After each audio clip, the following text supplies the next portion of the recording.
نبی کریم صلی اللہ علیہ وسلم صبح کی نماز اس وقت پڑھتے تھے جب ہم اپنے پاس بیٹھے ہوئے شخص کو پہچان لیتے تھے۔ صبح کی نماز میں نبی کریم صلی اللہ علیہ وسلم 7 سے 100 تک آیتیں پڑھتے، اور آپ صلی اللہ علیہ وسلم ظہر اس وقت پڑھتے جب سورج ڈھل جاتا، اور عصر کی نماز اس وقت کہ ہم مدینہ منورہ کی آخری حد تک نماز پڑھنے کے بعد جاتے، لیکن سورج اب بھی تیز رہتا تھا۔ نماز مغرب کا انس رضی اللہ عنہ نے جو وقت بتایا تھا وہ مجھے یاد نہیں رہا، اور نبی کریم صلی اللہ علیہ وسلم عشاء کی نماز کو تہائی رات تک دیر کرنے میں کوئی حرج نہیں سمجھتے تھے۔ پھر ابو المنہال نے کہا کہ آدھی رات تک مؤخر کرنے میں کوئی حرج نہیں سمجھتے تھے، اور معاذ نے کہا کہ شعبہ نے فرمایا کہ پھر میں دوبارہ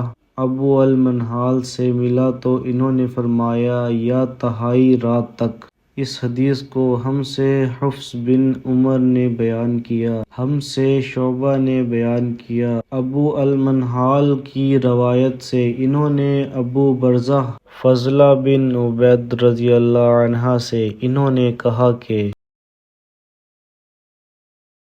انس بن مالک رضی اللہ عنہ سے آپ نے فرمایا کہ جب ہم گرمیوں میں نبی کریم صلی اللہ علیہ وسلم کے پیچھے ظہر کی نماز دوپہر دن میں پڑھتے تھے تو گرمی سے بچنے کے لیے کپڑوں پر سجدہ کرتے تھے۔ ہم سے محمد بن مقاتل نے بیان کیا، انہوں نے کہا کہ ہمیں عبداللہ بن مبارک نے خبر دی، انہوں نے کہا کہ ہم سے خالد بن عبد الرحمن نے بیان کیا، انہوں نے کہا کہ مجھ سے غالب قطان نے بکر بن عبداللہ مزنی کے واسطے سے بیان کیا، انہوں نے انس بن مالک رضی اللہ عنہ سے